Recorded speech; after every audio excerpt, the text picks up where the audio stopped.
Hey, everybody.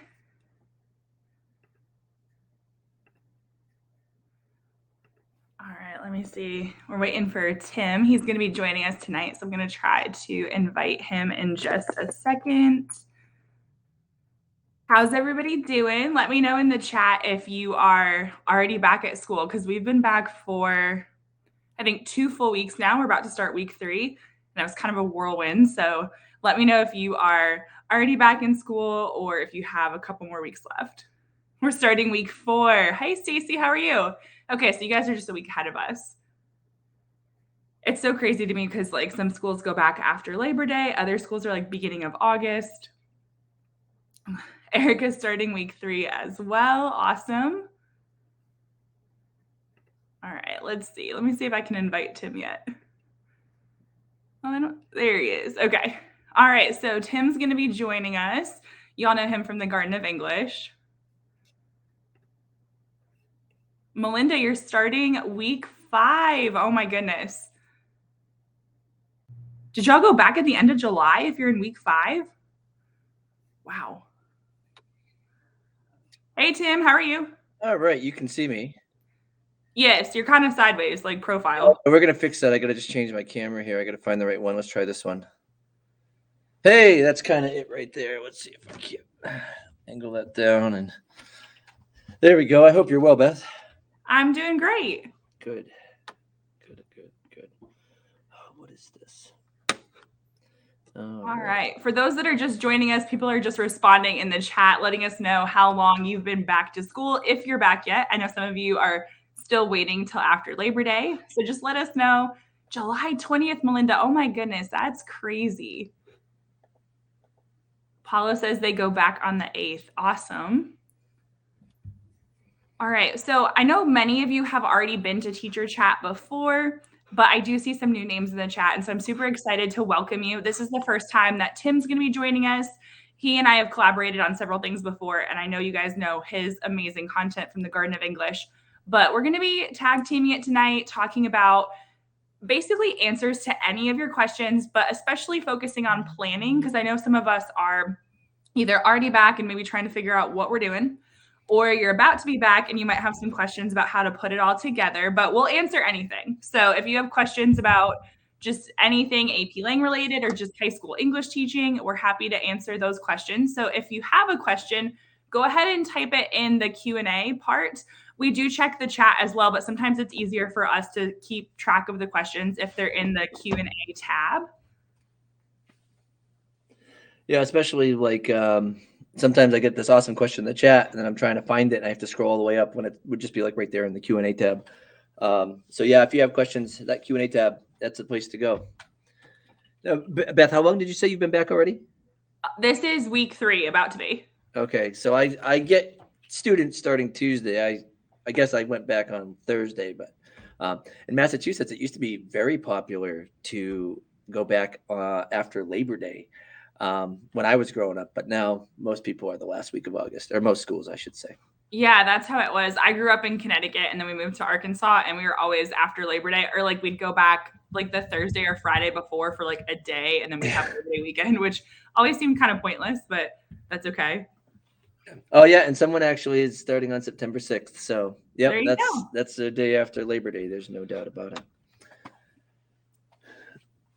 All right. Well, it looks like we're right at, for me, it's 6 p.m. and we're here for an hour. I just want to let everyone know, normally Teacher Chat can sometimes goes a little longer than an hour, but tonight I do have to leave right at an hour because I have another commitment. So we want to make sure we dive in and answer all your questions. So please feel free to enter any questions you have in the Q&A. And if not, Tim and I'll just start telling you about how we plan our units or lessons or year, whatever you want to talk about. Yeah. No, that's fine. So, Beth, I don't know if you want to start with lesson or if you want to start with year. I'm happy to give what I have, but if you want to start how you begin to conceptualize your units and whatnot, we'll start there, and then we'll look. I'll scour the chat and see if anything pops up for questions, and then I can go in and talk about units and whatnot, and then we'll go down to what are daily lessons, like where do daily lessons come from? All right, awesome. So I know a lot of teachers follow the course exam description, and I do loosely follow it in the sense that I start with rhetorical analysis. It's just that For me, the whole like 15 lessons a unit doesn't really work for just how I like to structure things. So I tend to spend a little bit longer on rhetorical analysis, but I like to start with that because it helps students with multiple choice. I feel like it's the foundation of the course. And for me, it's the hardest essay for my students. They really enjoy synthesis. Actually, take that back. Argument's the hardest essay for my students. But rhetorical analysis sometimes is the one that, like, if we're looking at an average score on the exam, it's like maybe not as high as I sometimes would like. And I'm going to stop you there for a second, because what the truth really is if you didn't learn how to teach your kids to own the rhetorical analysis, it would still be the hardest paper for them, right? And so for us, it's not hard for our kids, and our kids struggle with argument more. Mine do too, but it's because like of the methodology that we've really put in to building that. So I totally understand. Right. Oh yeah. Yeah. So I really like to start with rhetorical analysis, and we spend maybe 9 to, I think the most I've ever spent on it was 12 weeks, but that was because we had a lot of interruptions. And also it really does depend on the group that I have. I teach an honors 10 class, which is kind of like pre-AP. And so I have almost all my students, if not all of them, the year before, which is super helpful because I get to know what they're like and I get to introduce some of these skills sooner. So if I know that my group is maybe like a little bit weaker on a certain skill, I can adjust my pacing accordingly. I know not everybody has that luxury, but I start with rhetorical analysis, then we move on to synthesis. When we come back in January after our winter break, that's when I focus on argument. Then we go back to RA, and then I have like a just kind of like a cram session before the exam for maybe 3-4 weeks, usually about 3 weeks. And that's where I turn it over to my students and I have them tell me what they want to review. Usually they want a synthesis review for whatever reason. At least the past 2 years, that's what they wanted to work on. But I let them kind of tell me what they think they need as a class, and we kind of go from there. So that's kind of how I structure it. I know a lot of people start with RA, but just because I do doesn't mean that you have to, because I think you can make a compelling argument to start with either synthesis or argument as well. I think as long as you're touching upon all 3 FRQs in a way that your students need you to, then you're doing totally fine, because everybody's students are different. Now, just so you know, Beth, I'm going through the comments right here as you've been talking about that and whatnot. And I did take some questions that were in the comments already, and I tossed them in. So we do have some questions there, but there is a question that came in from somebody named Melissa here about this idea of going from RA and then. Oh, sorry. The question is this: do we suggest teaching RA analysis paragraphs before or after rhetorical analysis thesis statements? That's a good question. Yeah. So why don't you answer that question? I will probably answer it a different way, and then we'll say pick what works for you. But we'll at least talk about the different conceptualizations behind doing that. So why don't you start there, Beth? Okay. So I'm trying to think of what I do first. I do sometimes have the students write about something without necessarily writing a thesis, because I have them analyze a commercial and I do have them respond in a paragraph. But it's more for me to get to know what they picked up on and kind of get a feel for their writing. So I do have them respond a little bit, but I do teach thesis statements pretty early because I feel like it's a great way to teach the concept of rhetorically accurate verbs and to reinforce the rhetorical situation and to just make sure that they can write a defensible claim. But I do like to have students write shorter paragraphs, definitely before they write a full essay, because I like to be able to give them feedback on it. And that way, when they do write their first full essay, it is a lot easier. At least for me, I have found that when they get feedback on short paragraphs and they get a couple chances to do that before they write a full essay, they tend to do a better full essay. So I think, I don't know, it kind of depends on what your objective is, I think, as far as which one you want to start with. But I think both are important, and both are a really good short assignment too, because we get swamped with grading sometimes as teachers. So I feel like a shorter assignment can be really good, especially if like you have a school like mine. I'm supposed to enter 2 grades per week. So that's so crazy to me. Yeah. And so sometimes those 2 grades might be a thesis statement that I could grade really quickly, or a paragraph that if I take like my prep period, I could grade. Admittedly, I also do things like no red ink as a completion grade, because sometimes if I need to get to 2 grades per week, that's just how we do it. But yeah, so that was kind of my gut reaction to that question. Okay. Now, for me, when I think about this particular issue, what I like to do is I don't like to do a rhetorical analysis paragraph first. I actually like to start with the thesis. And the reason why is because for my students, they use my sentence frames, and the sentence frame is going to have, hey, these particular choices create this particular message, which move the audience to do this particular thing. If I were to make my kids write a body paragraph, if I started with just a body paragraph, their topic sentence would have to say, author makes this choice in order to convey this message or whatever the effect might be, which would then move the audience to A, B, C, or D.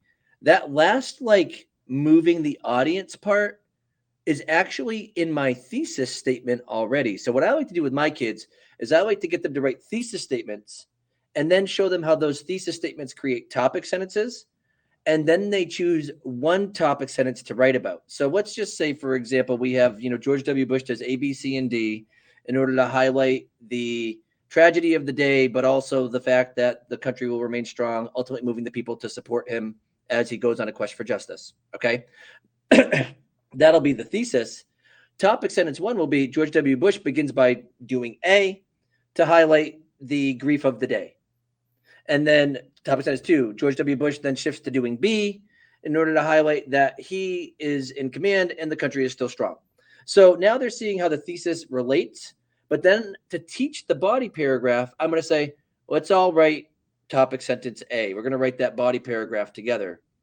So they learn how to do topic sentences that are derived from a thesis to create a line of reasoning, but then we focus on that single body paragraph. So I guess I'm getting the best of both worlds. Do I start with thesis statements or body paragraphs? Well, no, I start with both, because I do the thesis statement to the topic sentences, but then we just focus on one of the body paragraphs, but they still get to see what it looks like in its whole part. Because if the topic sentence for body paragraph one says George W. Bush, begins by describing the tragic events of the day to bring out feelings of sorrow and anger, they're going to show, the kids will learn to put the evidence in. Here's where the tragedy from the day is. Here's how this would bring out sorrow. Here's how this would bring out anger. But the last part of that body paragraph has to say, well, how would that sorrow and anger achieve the do in the thesis statement, which is get people to want to kind of go on that quest for justice with him. So the kids have to have that thesis in order to really finish that body paragraph. And so what I'll do is thesis statement and topic sentences, and let's focus on one body paragraph instead of just writing the whole paper. So that's kind of how I would deal with things like that. By the way, Beth, do you mind if I jump in for just a second? Yeah, sure. Okay, so one thing here is the last time Beth and I did one of these, we gave out some free video guides for our YouTube videos that are there. So that means YouTube videos are always free. And the video guides themselves, Beth and I have been creating digital guides and printable guides where if kids follow along, if you want to show them in your class, the kids could take notes and whatnot. And they actually come with answers as well. So what I'm going to do right now is in the chat, I'm going to reshare the Google Drive from last time. So if you go to this Google Drive, let me see if I can share my screen here. Here we go. We'll share my screen. This particular drive that I just handed out was, here's video notes from Coach Hall about some rhetorical situation stuff. And then I have some video notes from the rhetorical situation, but I still have to put the answers in there. I'm sorry about that, by the way, folks. I'll try to remember to do that tonight. And then I have my how-to video to annotate texts. And that's totally all free. That came from the last time that we did things. Totally awesome. Folks, these teacher chats will always be free. Let me make that very clear before people are like, Freitas, why are you going to be such a scumbag? I'm not, I promise. Okay. But please note that we did want to offer people a set of other, oops, that's not where I wanted to go. We want to go here. Each time we do teacher chats from now on, if people are willing to donate a minimum of $15, we want to give you 6 sets of video lesson plans that have both electronic versions that kids can pull up and type into on a slides, or ones that you could just print out and have kids watch and whatnot. They work as like perfect sub plans or whatever. So anybody who donates will get that link emailed to them tonight. And I'll just put a PayPal link donation in the chat. And if you want that, we'll send out everything tonight. For that. That does not mean you need to pay to be here. Absolutely not. Please take all of our advice. Please take what we gave away completely free last time. I put that link in the chat right there. But if anybody's willing to donate, I'm going to drop a PayPal link in the chat there. And we can now go back to other questions here. So I'm going to stop sharing my screen. I'll put the PayPal link in the chat. And Beth, why don't we continue to answer some of those questions over there. All right, great. So let's look at what we got in the Q&A. So, okay. It says, with that, what rhetorical choices would you mainly focus on? So there might have been a part 1 that I'm missing, but we can talk about rhetorical choices because that's a question that we get from teachers and all the time. All the Oh time. my So gosh. if you're asking that, you are not alone by any means. Actually, one of my video notes is about rhetorical choices, I believe.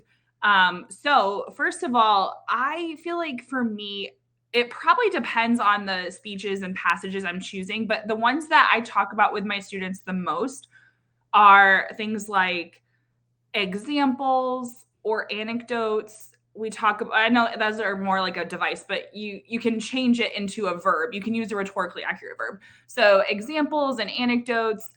Repetition is in quite a lot of passages as well. We want to be able to talk about that in a meaningful way. I don't have my students memorize terms like anaphora and epistrophe and all that. I used to, but then I would get a lot of sentences like, the writer uses anaphora, and that's just like not the greatest way to say that. So I'll tell them, hey, I'm going to tell you what this term is, but please don't actually put it in your essay.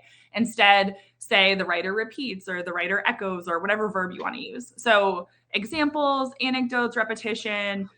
There are appeals that students love to write about. I feel like there's a way to write about those appeals. We want to try to connect it to a choice as opposed to just having students write a paragraph about logos, ethos, pathos.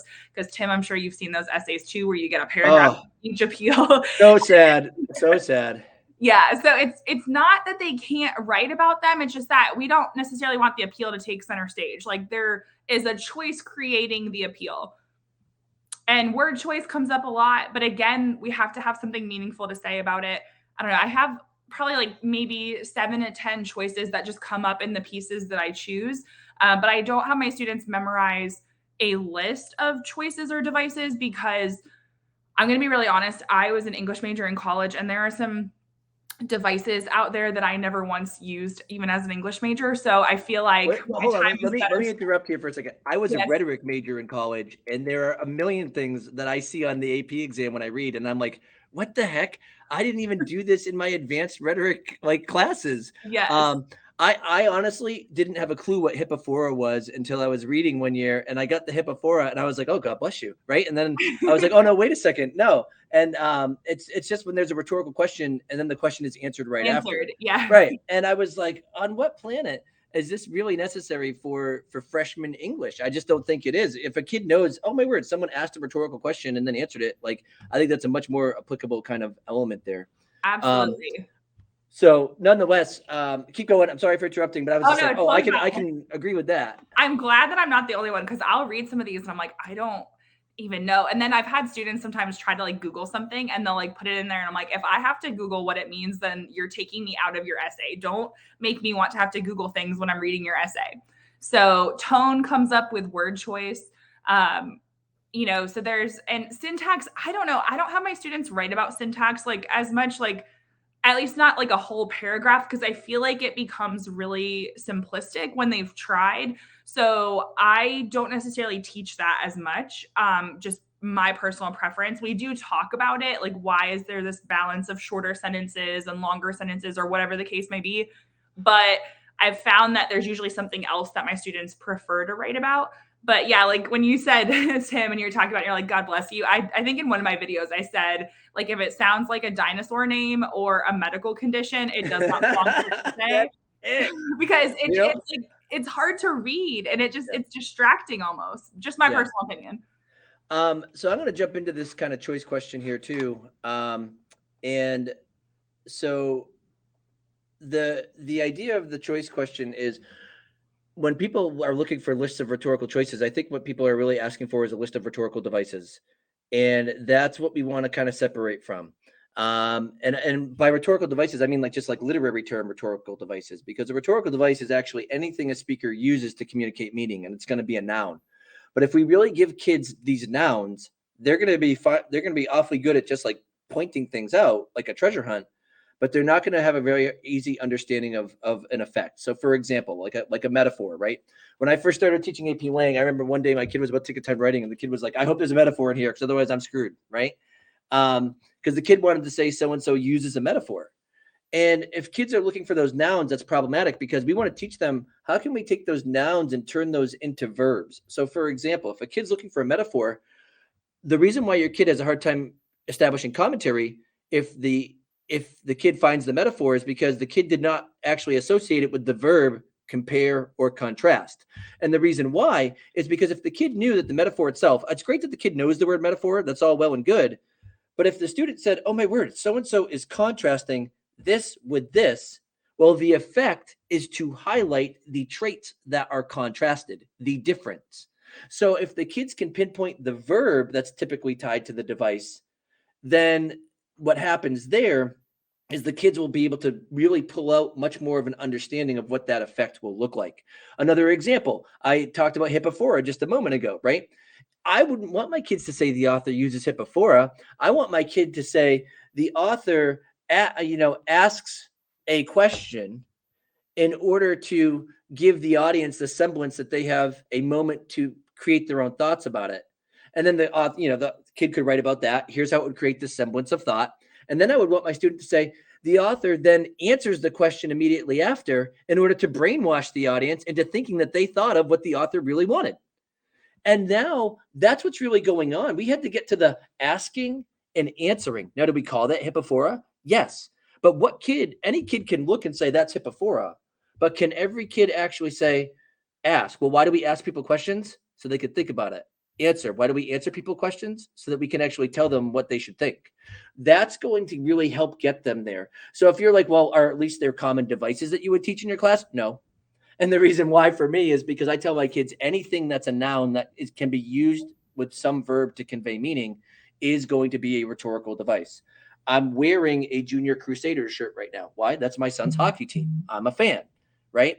Now, my rhetorical device here is my t-shirt, my long sleeve tee, but I have to actually wear it in order to convey that I'm a fan anyway. So that's kind of how I wrap rhetorical choices up in my classroom. So I tell kids any verb can be a rhetorical choice, any noun can be a rhetorical device. And we need to kind of think about how do we put these elements together. And in doing so, that helps get them much farther to just this kind of surface read of, ooh, I found a metaphor. Ooh, I found hippophora. Ooh, I found syntax. I almost never have my kids write about syntax unless it's a short sentence. If the sentence is short, I always tell kids that's the most meaning is there. So you really, or if it's repetitive. And honestly, if my kids find repetition, I tell my kids, I want you to tell me what the author is repeating, even parallel structure, because the effect is always the same. It's to emphasize. So my kids will be like, oh, so and so repeats this to emphasize. And then I say, emphasize what? And then the kids will be able to say, oh, what is being emphasized here? Oh, that this is the needed element. And so, okay. So Tyler asked a great question though about the lit terms for multiple choice. Beth, do you mind if I answer that, or do you want to answer Yes, please do. Okay. So the literary kind of terms that show up in multiple choice there, Tyler, honestly, are not going to be any that are not in the course and exam description. So if I can remember correctly, simile, metaphor, repetition.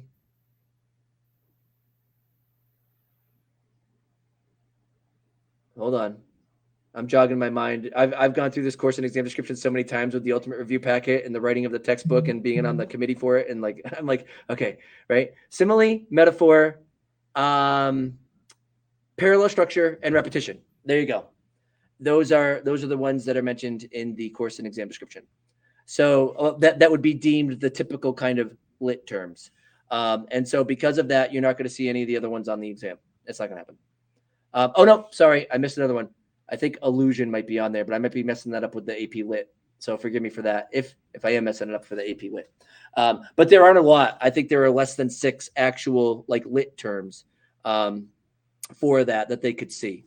Now, Beth, this actually I think goes into another really good question though that shows up here. And so people are asking about like nonfiction, personal choice reading, so we don't want to forget that. But another one that I saw earlier was do you focus specifically on tone, diction, and or syntax? Now, I know I just mentioned the syntax part, but did you talk about the tone, diction side of things yet?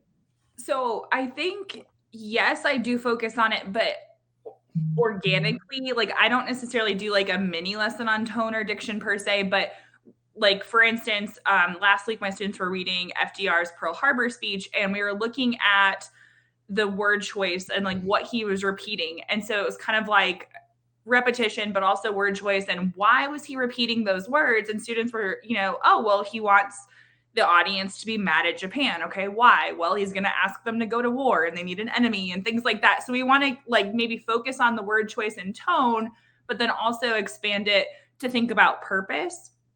And with tone, especially, I think sometimes students overcomplicate tone because, again, like they'll want to find these like synonyms or something. Like they'll Google a tone list, they'll get like 100 words, and I'll see kids like scrolling through trying to find like the perfect tone word. And I'm like, guys, it's really not that deep. Like just choose something that fits and, move on. I appreciate that they're trying, but I think sometimes, students kind of overcomplicate tone. Now, I don't have them write like a whole paragraph about tone or anything, but I do want them to connect the idea of word choice and tone in the sense that word choice creates tone.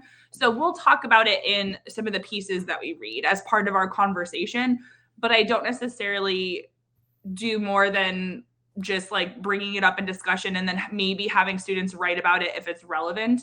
So I do think it can be valuable. I have told my students, because they've asked me, what do we do if we get to the exam and we read the passage and we recognize 0 rhetorical choices? I told them, well, worst case scenario, there's always diction and tone. So that's kind of comforting to them. So for me, though, that would be what I would label as rhetorical devices in my classroom because they're nouns. Yes. And so, but you're right? Can you analyze the word choice? Can you analyze the attitude of the speaker? I think that's all right. How did they get that attitude for this part? How did they get the attitude for that part? And what do these words all have in common? Like, it's kind of like a last resort. Like, obviously, I want them to find something else, but I think it kind of comforts them to know that there's at least a backup plan in an emergency. Because you got to think in the exam, they're writing under duress. They've got approximately 40 minutes. That's not ideal. So I do think it's important for them to be able to recognize it and articulate those thoughts. But I do agree, like, we want them to be thinking about larger concepts as well. Yeah. For me, when it comes to tone in particular, I'll talk about tone with my kids. But the way that I teach tone in my classroom is I have my kids, whenever they read anything, starting at the very beginning of class, after I do kind of my summaries unit, I make my kids, after they read everything, write out a purpose statement. So they have to write so-and-so delivers this address or so-and-so writes this piece in order to highlight that. And then the kids have to put the message of the speaker. And then they also have to then put ultimately moving the audience to blah, blah, blah. When they put the message of the speaker there, they are going to, when they put the message of the speaker there, they will automatically imply tone. And that's how I get my kids to deal with tone. Now, I will talk about it. I will tell them what tone is. They have to memorize that tone is the speaker's attitude towards the subject. And what I do to teach that too is I always tell the story of when they're at their friend's house or at a party at their cousin's house or whatever, and mom or dad or the guardian comes down the stairs and they all look up from their phones, and the guardian just starts lambasting said friend or said cousin. Not the audience, the mom or the dad does, I'm sorry. And I said, tone is the attitude of the parent towards your friend who has transgressed said parent. Mood, and that's going to be irate or angry.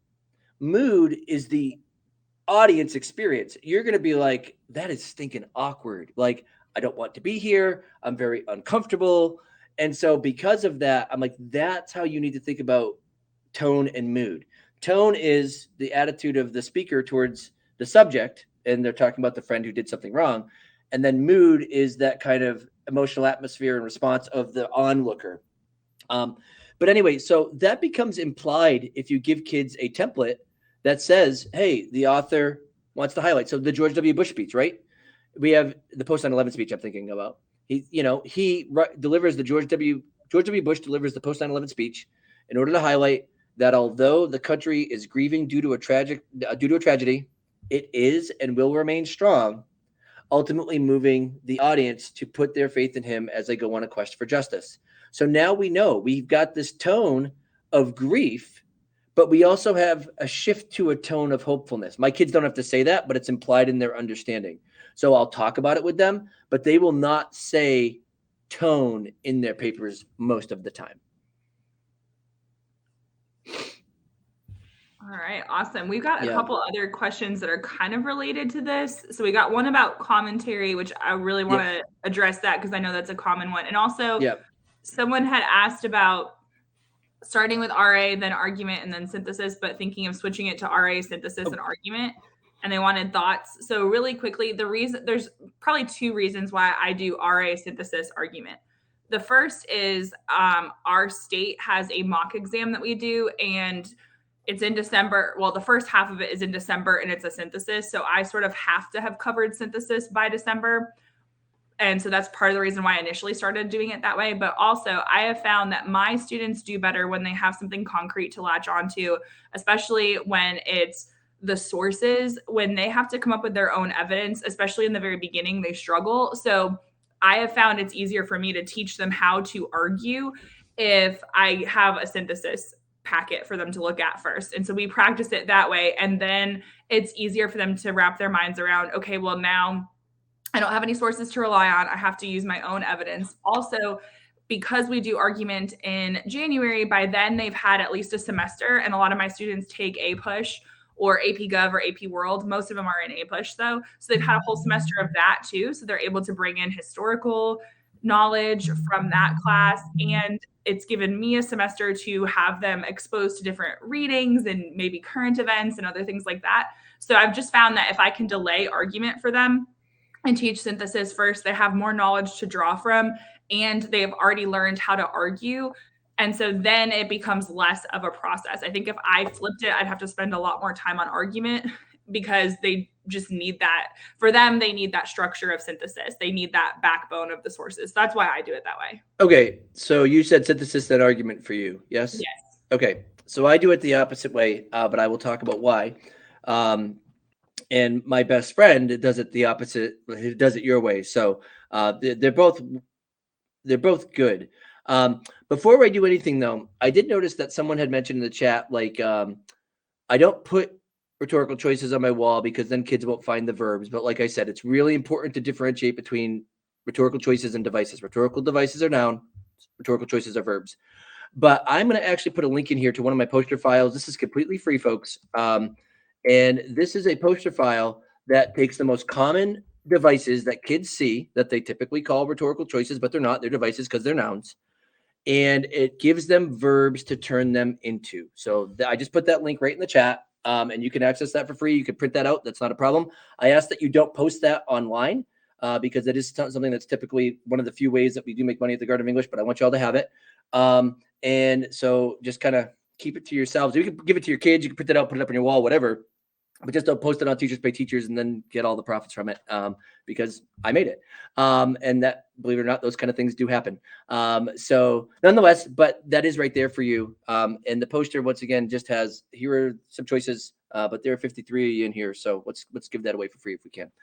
And that, I think, will help with the idea of how do I get kids to think about these nouns and then turn them into verbs. And that should kind of help with that particular part.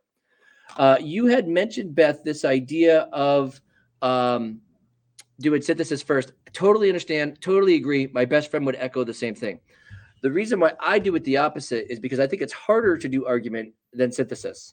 And so for me, I like to streamline the process here where I go from the hardest, which is rhetorical analysis, and my unit takes me like 10, 11 weeks maybe. Then I move to my argument unit, which goes to like 6 to 8 weeks.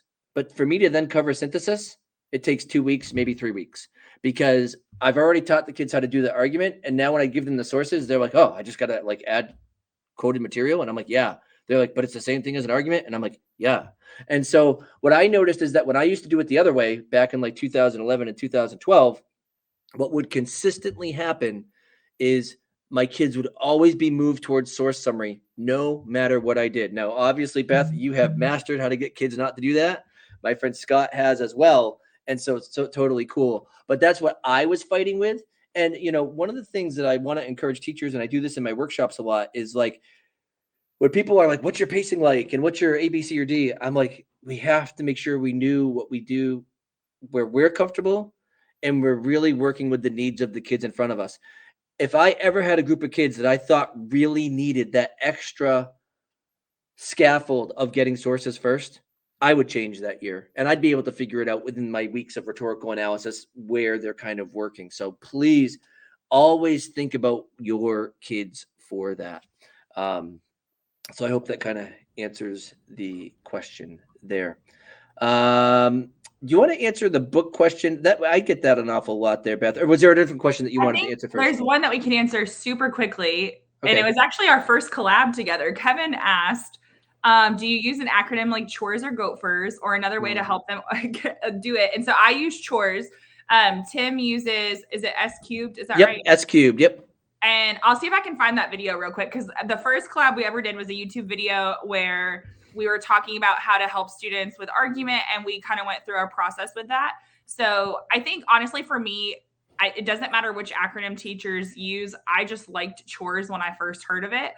I didn't invent it. I can't take credit for that. And so I just took it and went with it. And so I think as long as you have one, like I guess you don't have to have one, but I think it helps. So I don't think you need to change it. If you use gophers, or I've heard of what was the other one? Rehugo.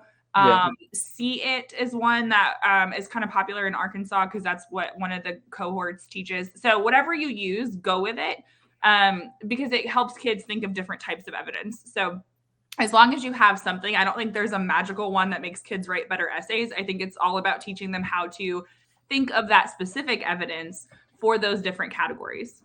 Yeah. I'm going to share my screen here real quick. So as Beth said, I use what's called S cubed, and all that really means is subjects, society, and self. So my kids know that they're allowed to use anything from any of the subjects that they study. They're allowed to pull anything from society, whether it be pop culture, sports, literature, art, religion, anything like that, or their self. And then it's going to be primary anecdotes, secondary anecdotes, and then hypotheticals. I also tell them they have to remember it in that order: subjects, society, and self. And the reason why is because the more valid evidence a lot of times is going to come from their knowledge of their subjects of subject matter. And then we could pull from what's happening in society. And then there are some prompts where personal evidence is incredibly appropriate. That's okay. But if that's the case, a primary example is always stronger than a secondary example, and a specific primary and secondary example are always better than a hypothetical example. That's guaranteed. And a lot of kids like to go to the hypothetical first. And so because of that, that's very important to how I run my classroom. Now, somebody else also, and this is right on task. So before we talk about that book question and then move into commentary, someone said, do I do a weekly assignment or article or activity to boost kids' knowledge? I do not, Beth. I'm going to share my screen for a moment, if you don't mind. Sure. I'm going to start doing this year. I thought of this last year in like March, and I was like, oh, I can't wait to do this. And if any of you want this, you're going to have to screenshot it because I don't have this anywhere. But feel free to take a screenshot and replicate it. But what I'm going to have my kids start doing every 2 to 3 weeks, and right now I'm thinking I'm going to do like every 3 weeks, is this. I'm going to assign it on a Monday, and it's going to be due on a Friday 3 weeks later. And they are going to have to write 3 to 5 sentences for each one of these columns, and they have to do 2 per column. And so what's going to happen here is on the Friday that they come in, they're going to have this whole thing, and I'm going to just check to see if it's done and if it's done thoroughly. And I'm going to pull up an argument prompt, and I'm going to say, how many of you have examples from your chart that you could in some way fit into this argument prompt? And then they're going to take that chart, they'll put it in their folder that they keep with me, and then in 3 weeks later, they'll have to write 2 new impactful moments of their lives, 2 new stories from their friends, 2 new impactful moments from media, 2 new cultural impacts. And then I'm going to pull up a different argument prompt, and I'm going to deal with that as well. So nonetheless, I'm going to start doing that this year. So someone asked, how do you want to build the knowledge like that? I also tell my kids they have to subscribe to the flipside.io. It's super quick. It gives you the main thing that happened in the news that day, and then it gives you both the left and the right newspapers, and you could do cool word studies like that. I don't really use it in my classroom. I just tell kids they need to know what's going on. But I'm going to definitely use this in my classroom this year. So I wanted to deal with that. A quick thing on the donation side of things. I do notice that there are a couple people that are like, hey, we don't want to use PayPal. That's okay. I'm going to put my email in the chat, but I will email those of you that don't want to do it that way later on tonight. We'll figure something out. But I don't want to take time doing that right now because I want to make sure that we're here to help people that have a lot of questions. Yeah. So Actually, I want to piggyback off of what you're showing real quick because Yep. I have some slides that I can share with people as well. It's very similar to yours. So I can share those as well because I do something really similar with my students for kind of like a weekly assignment. So let me see if I can share that real quick. Okay, so I started doing this a couple years ago in a Google Doc, and then I asked my students if it was helpful, and they said yes. And I kind of jokingly said, "Well, should I share it with other teachers?" And they said yes, but make it cuter because your Google Doc is boring. And they were not trying to be rude; like they were a sassy group. They were pretty funny. So this is my attempt at making it cuter. Now, I did not actually do the graphics for this. I had a friend help because I am not graphically design coordinated in any kind of way. But what I did is Beth, do you want me to take my screen down, by the way? yeah. Well, yeah, let's do that. They're really similar, honestly. Right. So, okay, these slides are kind of irrelevant. The ones that have it just says current events, so you can know what the category is. But what I do is, this year I just had my students kind of pick their own topic of the week. So for instance, like they can read an article that was published in the past couple weeks and they put the link to the article here and then they write a summary of it and a reflection of it. And they can change the font size if they need to get it to fit in the box. So I just kind of let them do kind of like a choose your own adventure. You could be so much more structured with this. So you could assign a particular article that you want them to read and a particular slide, but I just kind of had it be this open-ended assignment where they do one a week of their choice because I wanted to make it something, I guess, interesting for them. So here's a couple options. I'll post this in the chat, but I did an education one simply because I have a whole education unit. And so I was going to use these slides for myself, but I threw them in there anyway. But then we've got like history ones, so they can research a specific historical figure. So if they're learning about somebody in a push, that's super important. They could tie it into what they're studying in that class. They could do a historical figure, a historical event, just trying to get them to make those connections as well. And then like Tim, I have a couple that are personal experience. I actually based a couple of these off of a scholarship prompt that our students have to write for a scholarship that most of our kids apply to at the end of their junior year. So they are asked about their greatest accomplishment, and my students are always kind of like, "Oh, I've never accomplished anything," and I'm like, "You have." So sometimes getting them to think about it, like when they're not having the pressure of trying to compete for a scholarship, is helpful. And also, a lot of the prompts lately have lent themselves to have kids write about personal experience. And I've kind of noticed kids are really hit and miss with that. So I wanted them to write about personal experience. Just in general. So like a time when you failed at something, because I thought that went with some of the prompts recently. A time when you tried something new. I think that was based off of the Exploring the Unknown prompt. So yeah, and then social media. This is the one that they liked the best. They liked getting to listen to podcasts for some reason. That was their favorite. So anyway, you can see there's like different ones. This one they liked as well because they're like, wait, we get to actually like go on social media for our homework. That I had them find a heartwarming story on social media. And again, like, I don't know if they're going to be able to use these for the actual test, but what they do have access to is they have access to the slides. And it's kind of a way to just remind themselves of the topics that they already know about. They liked the documentary one. Last week, I had multiple students watching documentaries, and because I let them choose their own topic, I was not expecting some of the documentaries they chose. Like one girl was watching this documentary about birds, and I would have never like pictured her as watching a documentary about birds, but you get to find out what your students are really interested in if you make it totally open-ended. But I would honestly, if I were just doing this for the first time, I would probably assign specific things. I wouldn't just have it be a free-for-all. I just kind of, I don't know, because I know them from last year, I trust them. So anyway, that is that. And I will put the link in the chat, but people are welcome to use that however they want to. And you can copy it, paste it, adjust it, whatever. So yeah, there's that.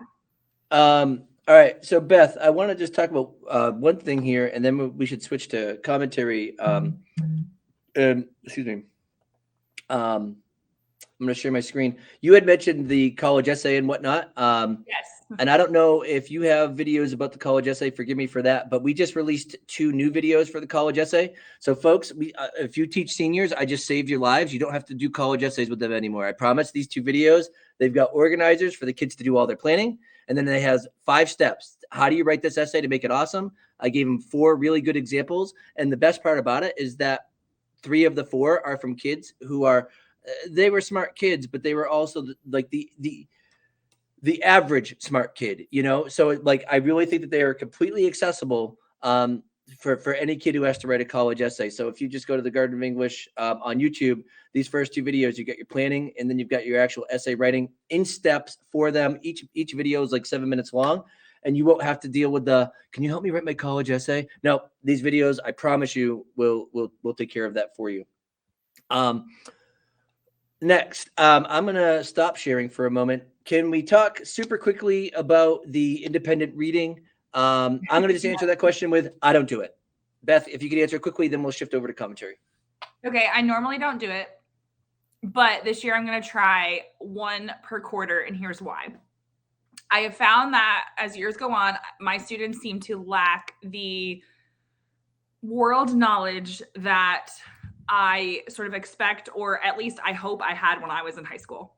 So I want them to be a little bit more attuned to that. And also, because we focus on a lot of shorter pieces in my class, because they do full length text in 9th grade, 10th grade, and 12th grade, I don't do a full length work in AP Lang. I realized when I was teaching my concurrent credit class, I had a lot of students who did well on the AP Lang exam, but they wanted to take the concurrent credit class instead of AP Lit. And when I gave them, we were reading Hidden Figures, and they were like, this is really dense and it's really boring and we miss speeches. And I was like, oh shoot, like I haven't had you read anything of this caliber and this length for a whole year. And so I was trying to figure out like a good middle ground. And so what I think I'm going to do is put together a list of books that are appropriate and stuff that I have on hand, like class sets of things that we don't use or things that I know are in our school library. I'm going to give them that list and kind of have them do something with the book to keep them accountable, but I'm going to give them student choice. And we're going to try it because, like you and I were talking about before, we know our students. Yeah. And this is a group where I think they would genuinely benefit from it. Whereas last year's group, totally different group. They were a little bit more aware of the stuff going on in the world. This group, I think, needs that added assistance. So they're going to be my guinea pig group where I try it. And we'll see how it goes. Yeah. And so Stacey asks about summer work, and my summer work, I'm required to give it. So I actually just give 7 chapters of Thank You for Arguing because Jay Heinrichs is hysterical and he's also a good friend of mine. And I make them apply it to just kind of real world stuff. I don't actually use it in my classroom. It just gets them thinking about rhetoric around them. And it's a very accessible way to do so. But the book is thick, so I only make them do 7 chapters.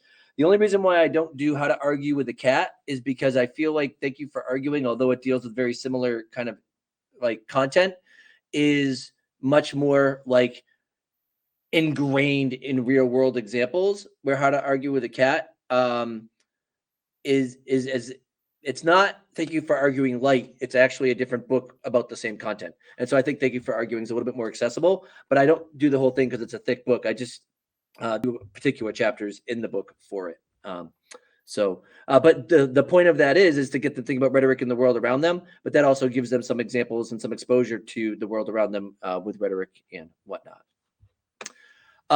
Beth, I am going to, if you don't mind, talk about commentary first. Are you okay with that? I do, because I'm trying to respond in the chat and it's taking me a little while. Gotcha. Okay. So folks, I am going to go to thegardenofenglish.com and this, like, let me make this very clear. Like, we really want to keep as many things as humanly possibly free as possible. Okay. And so if you were to go to thegardenofenglish.com, I do have a ton of resources here. And if you go to files and resources, I have labeled everything for you all up at the top of each kind of section here. Okay. And you'll see the titles of documents right here as well. So one of the things that I want to just point out is that if you scroll down and you just keep reading these kind of headings for what you're looking for, you're going to notice that it says commentary for all essay types. So sure enough, I've got concurrent commentary right here. So if I click on that, I think this is really, this is going to really help answer that question of how do I teach commentary? Because what I do is I teach kids what commentary is. And commentary is, what are the assumptions that you bring to the table with this evidence that allow you to correlate that evidence to the argument that you're making? That's what commentary is. It's word connotations, assumptions, and stereotypes.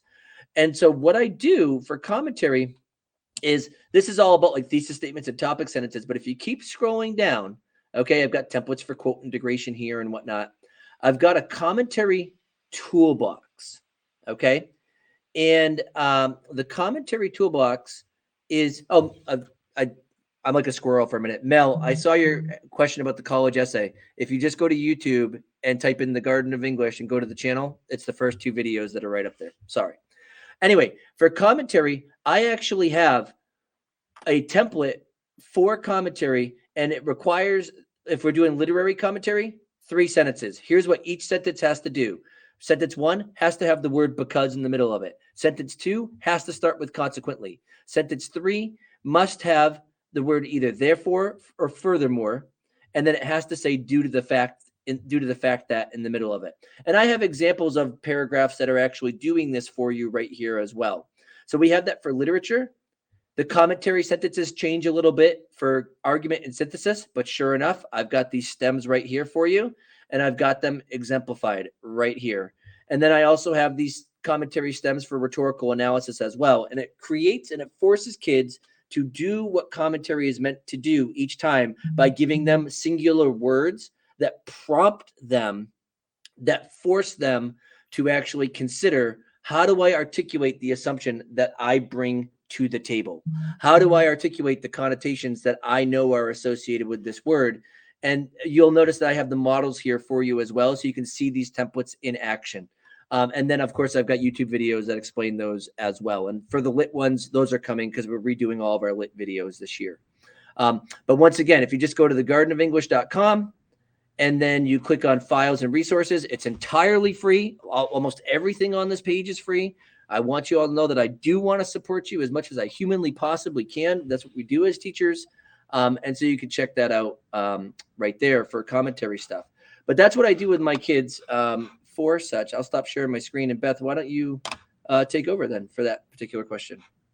Absolutely. So I think for commentary, my best tip is to have students really think about how the choice relates to the rhetorical situation. Because I've noticed in reading some of the essays that were a 1-2-0, they clearly identified a rhetorical choice, but the students didn't really know exactly why the writer was making that choice.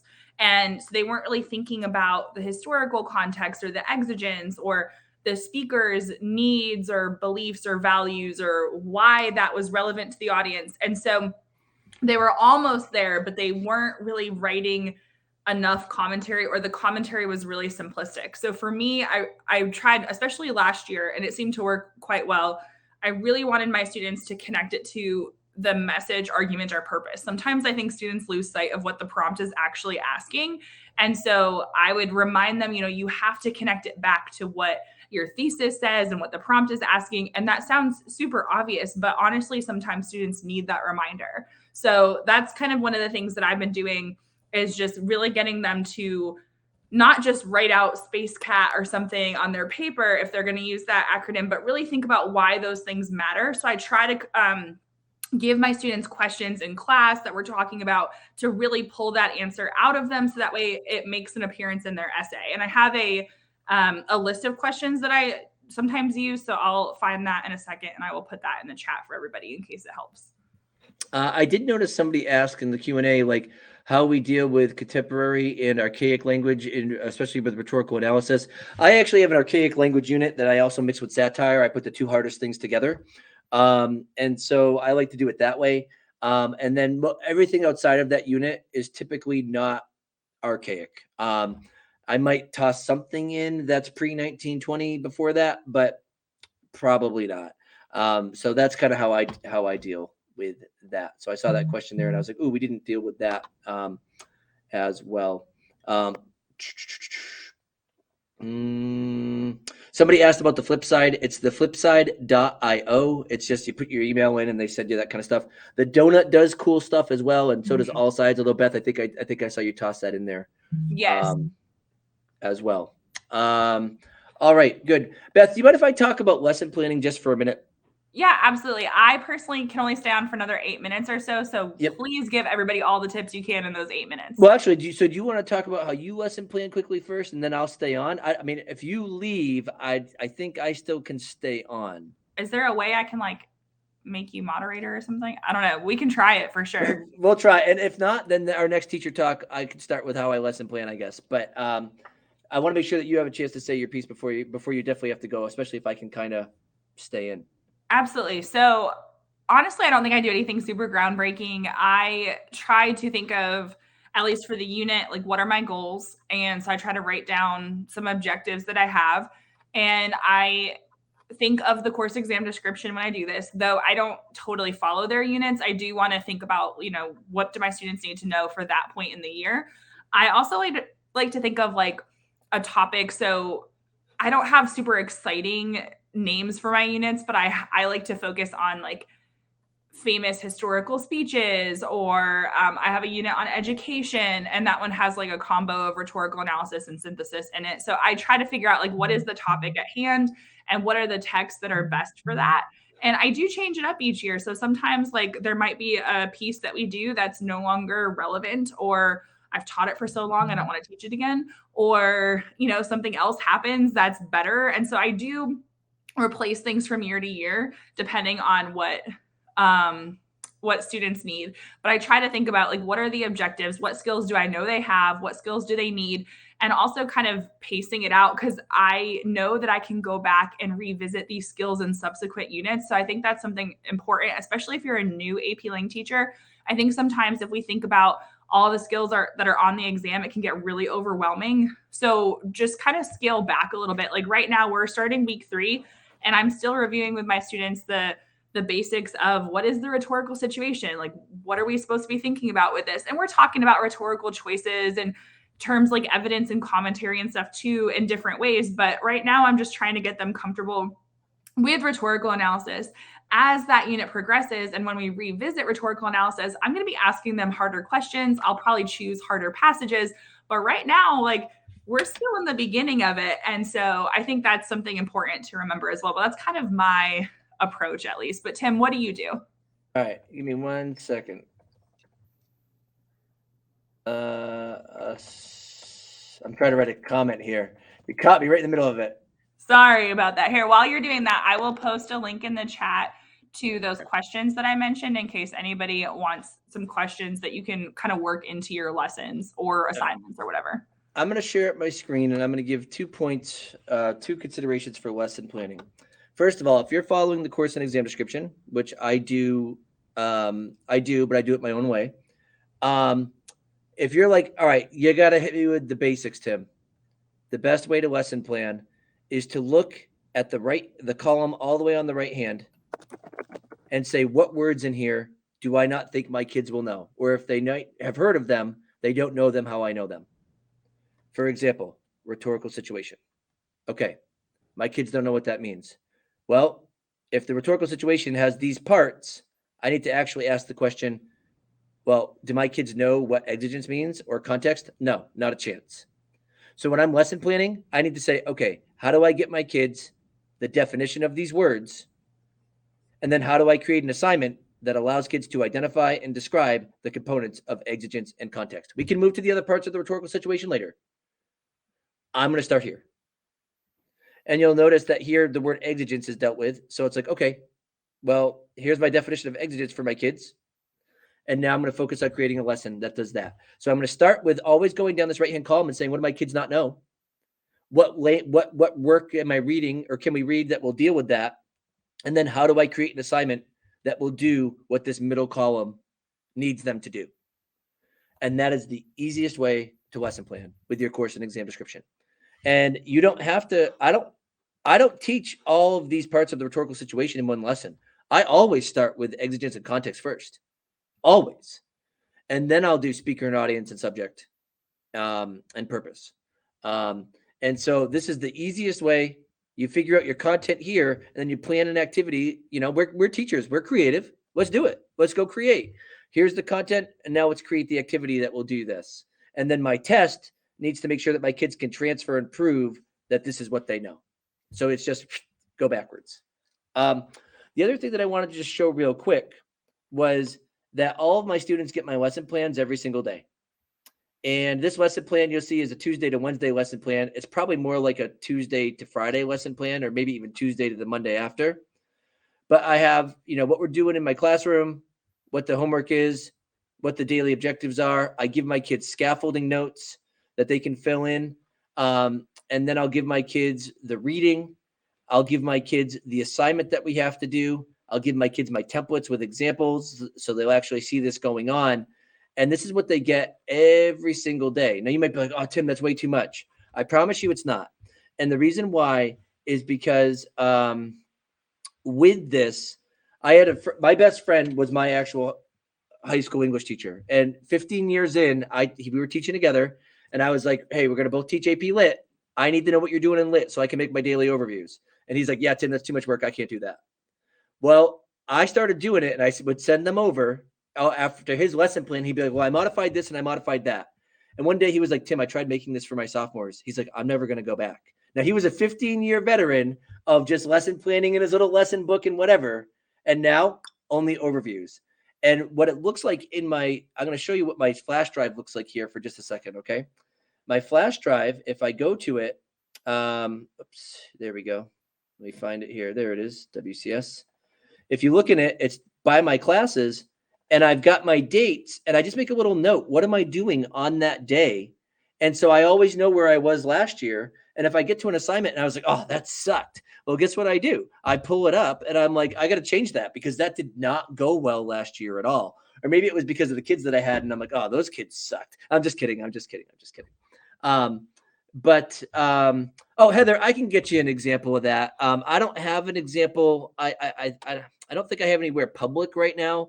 But if you badger me enough over the next 2 weeks, I can make an example public. There's no reason to purchase that. No way. Oh my gosh. I hope that you all don't think I'm a jerk like that. We're happy to share and show you what we do. Actually, you know what, Heather, why don't I go and I'm going to find a link to just a lesson that will be set up in a similar way. And I'll find a link to that, even though it's not going to be the exact same thing. It'll be very similar. Okay. That I do have, I give them out in my workshops. Okay. So we'll check that out. Okay, so Beth, I have to step out in just a minute, but I love the daily overview because I do something similar on Google Classroom. I do a weekly schedule post for them, and that has been a game changer because when students are absent, it's a way for them to see what we're doing and everything is linked. So I'll kind of have the agenda for the day, and I try to upload the whole week on a Sunday night. I have yet to do it for this week, so I got to do that soon. But that way students know exactly what's happening, what they missed, things like that, and everything is linked there as well. So I totally agree. And I love your idea for it. But I think it's really helpful to students, especially if they miss. And also what you were saying about how it's kind of scaffolded. I think that can be really helpful because sometimes I've noticed, if we have students who need different accommodations, sometimes those helps, I guess, for lack of a better word, those little bits of assistance, sometimes they benefit everybody, so it's nice to have that there for students to see and use as they need to. Right. And I actually created those because I did it with my remedial freshmen, and I was like, I'm going to give it to everybody. I will talk about them a little bit more if I'm able to stay on once you leave. So why don't we try that out? I'm nervous. I'm going to hit the leave button. Well, here's the deal, folks, right? Anybody who donated, what's going to happen is I am going to email that stuff out later on tonight. You need to make sure that tim@thegardenofenglish.com is whitelisted. I will also send it from a Gmail account as well, which will be gardenofenglish.tim@gmail.com. So make sure that you're checking your spam. If we received a donation, first of all, thanks for your support. If you didn't, there's no pressure. I promise, no pressure. We want to support you as best we can. We want things to be free. But Beth and I put a lot of time into this stuff too. Okay. But Beth, if you sign out, I'll talk a little bit more about those and we'll be good. Okay. All right. Awesome. Hopefully it works. Fingers crossed. Thank you, everybody. And if you need anything, please reach out to me as well. And I will upload this replay. Tim and I will both put it on our YouTube channels as well in case people want to see it. Absolutely. Right, and then hopefully I don't go away. We're going to find out. I'm nervous. We'll see what happens. All right. Bye. All right. So I'm here. Can you all actually hear me? Ha!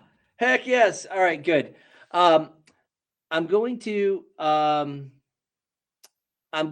talk a little bit more about that daily overview for just a minute. The reason why I first created that was because I used to teach remedial freshman English along with all of everything else that I teach. And all of my kids had all of these crazy accommodations. And I was like, oh my word, these are good teaching practices. What if I give them all of them to my students? And I can upload that overview. I could print it out in class and hand it out as well. And so parents will always know what's going on in my classroom. No parent needs a camera for my classroom, folks. I know that that's like a big discussion. I don't care. You can see what's going on in my classroom any day, especially if you just look at a daily overview. And the reason why is because if I have everything transparent there, when parents are like, "We didn't know that so and so had to blah blah blah," I'm like, "Well, that's weird because I give you the link for this work. You could access it every single day." And if your kid comes home and says, I don't have any homework, and you know your kid is not the most honest with things like that, you had a link from day one where I have labeled and dated everything for you, and everything is there. The other cool part is that when it comes to having a binder, kids only clip their overviews in.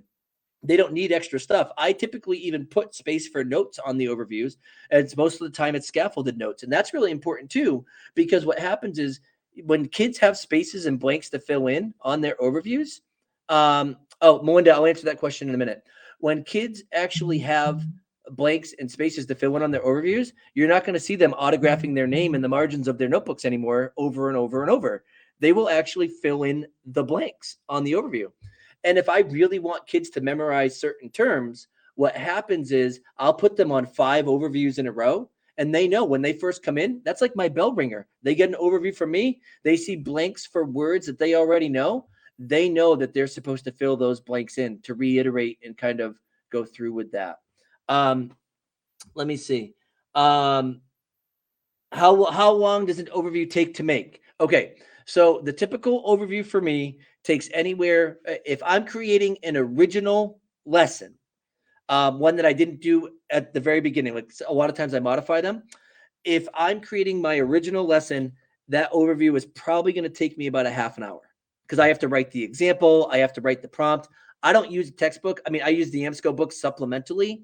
But in all of my classrooms, whether it's my theology class or whether it's my honors grade 10 class or my AP Lit class, I don't use textbooks. So I create everything on my own because I know exactly what skill I want to use. I know exactly what content I'm looking at. So I always say, what's my content? I got to make scaffolding notes for that.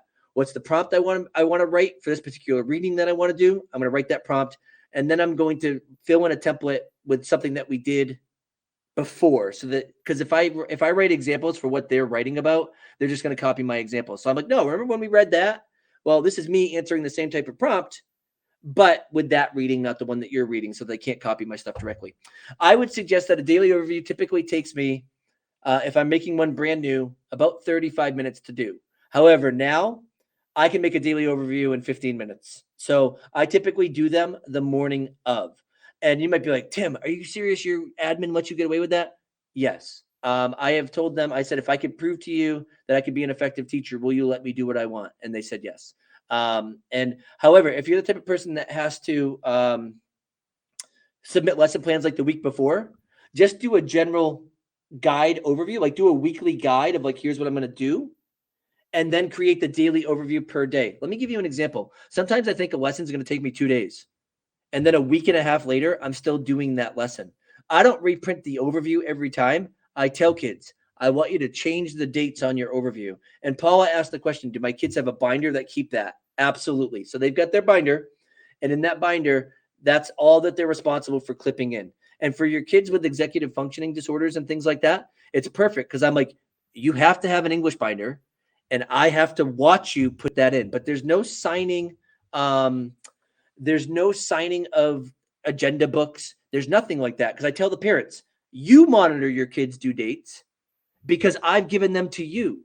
I try to put a lot of accommodations onto parents because if they expect me to do it to support their kids, I say, well, you need to support your kids too. But if we make it a collaborative effort to do together, I I never have issues with parents. I don't, and I never have issues with parents of sped children. I never have issues with parents of kids with kids who are legitimately gifted. They typically appreciate all that we'll give there for that. Is there any question I did not answer that someone's like, I've been dying to hear this all night? Because otherwise, I'm going to head home and I'm going to try to organize all the emails to send out the materials to folks. And folks, when you get this material, it'll be a link to a Google Drive and you can download the material. You don't want to keep it in the Google Drive. You want to download your own copy. Okay. And then you want to put it in your own file storage. Okay.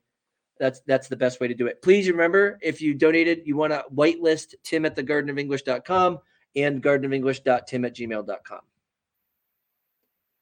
All right. I hope that some of you will consider joining us at the end of the month next month. Beth and I are thinking about also starting something kind of new, totally free, by the way. And we are hopefully going to announce it at the end of next month if we can actually figure out how we can manage this on top of our already busy schedules. But we're excited to do it. So, Toby, I'm going to, if anybody wants to donate, you can donate right now if you want to. If you're having problems, just email me at tim@thegardenofenglish.com. And we can work something out. It's not a problem. We really appreciate your support, but I want everybody, I have to reiterate it ad nauseum. We want to support you as freely as we can. We just put so much time into what we do. Just for perspective, when we make a YouTube video, like the 2 videos I just released today, between writing, filming, and editing, my wife and I probably put in about 16 hours for 2 7-minute videos for y'all. So just think about the scope of that. And we're trying to get stuff out for free as often as possible. And that's what we care to do. So I care about y'all and hopefully we could support you. Hopefully we could support you in ways, in even more ways as the future goes on. And if anybody ever has ways that you want Beth or I to support you, email us and we'll work together to do it. Okay. Have a great night, everybody.